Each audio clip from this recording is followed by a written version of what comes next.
let's take a look at our top selections for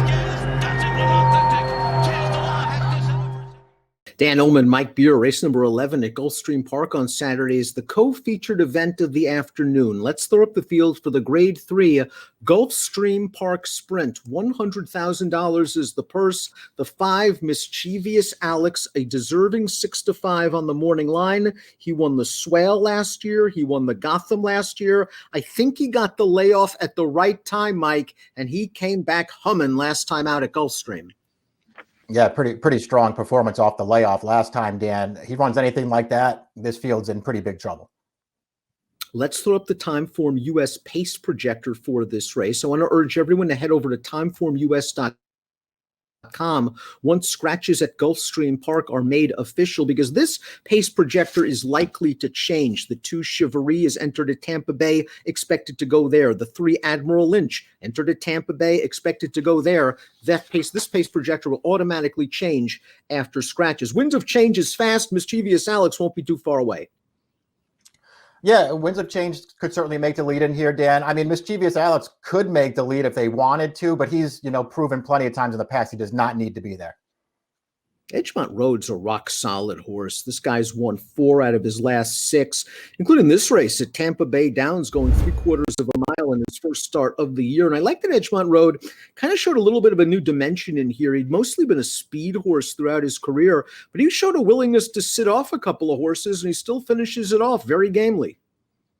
Yeah, I like that about this race too, Dan, because it did feel like a question for him. But he looked pretty comfortable to me sitting in 3rd early in this race. That's not a bad horse at all that he's dueling down there to the wires. And then a horse who's placed in a couple of graded stakes races. So he ran down a good horse in that race, showed a new dimension. There are things to like about this horse at a price.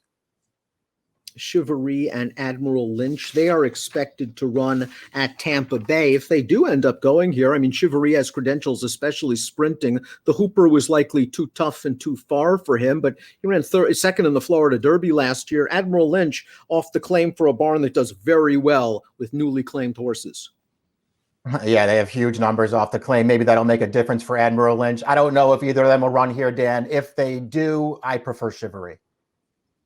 Cajun Brother, the number 4, is a lightly raced horse that might be coming into his own for trainer Michael Yates, who's having a very good Gulfstream Championship meet. Let's watch Cajun Brother's last race against Florida Breds. The Sunshine Sprint went off at 14-1 odds. He's on the outside right now, and he runs down a crack sprinter. Extravagant Kid is good on turf and dirt. It's a good effort. Yeah, it really is. I mean, it feels a little bit like Extravagant Kid maybe not running his best race here, Dan, and Cajun Brother gunning him down at the end, but I'm not going to take too much away from this horse. It feels like he's getting better with every race.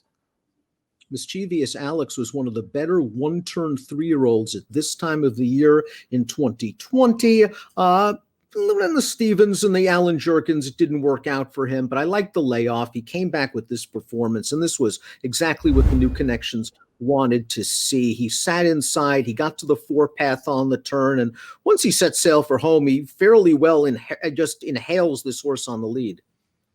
Yeah, this is a pretty impressive return to the races off the layoff here. As you mentioned, he was maybe a little bit throttled down early, a little bit fresh off the layoff, but he managed to come to hand. He just buried this field through the stretch in fast time.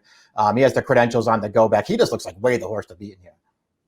Wind of Change was the pace setter in the Grade 3 Mr. Prospector last time out. It was his first race off about a 3-month layoff, and he showed high speed that day, and he faced a good field.